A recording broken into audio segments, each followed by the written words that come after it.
ഞാൻ പഞ്ചവർണ്ണത്തത്വ സിനിമ സംവിധാനം ചെയ്യുമ്പോൾ അതിൽ ഇന്നസെന്റ് ഇല്ല. പക്ഷേ ആലപ്പുഴയിൽ അതിന്റെ ഷൂട്ടിംഗ് നടക്കുമ്പോൾ മണിയമ്പിൾ രാജേന്ദ്രന്റെ രാത്രി ഉറക്കത്തിലൊരു യൂസ് 2 മണിക്ക് എങ്ങാണ്ട് ചെറിയ ഗ്യാസ് ഒക്കെ ആയിട്ട് നെഞ്ചുവേനയായിട്ട് എണീറ്റപ്പോൾ അദ്ദേഹം പറഞ്ഞു, പിറ്റേന്ന് എന്നോട് പറഞ്ഞത്, രാവിലെ എണീറ്റിട്ട് ഹോട്ടലിന്റെ മുന്നിൽ കൂടെ കൈ വീശി എനിക്കൊന്നുമില്ല എന്നും പറഞ്ഞ് മണിയമ്പിൾ രാജേന്ദ്രൻ അങ്ങോട്ടും ഇങ്ങോട്ടും നടക്കുകയാണ്.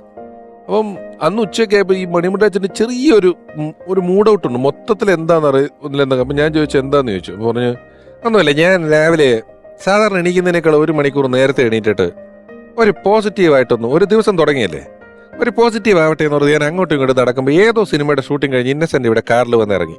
അപ്പോഴാണ് ഞാൻ നടക്കുന്നത്. എന്നോട് ഇന്നസെന്റ് ചോദിച്ചു, എന്താ രാജു ഇവിടെ ചോദിച്ചപ്പോൾ ഞാൻ പറഞ്ഞു, എൻ്റെ പുതിയ സിനിമയുടെ ഷൂട്ടിംഗ് നടക്കുന്നു എന്ന് പറഞ്ഞപ്പം ഇതൊക്കെ ഓടുവോ എന്ന് ചോദിച്ചിട്ട് കയറിപ്പോയി.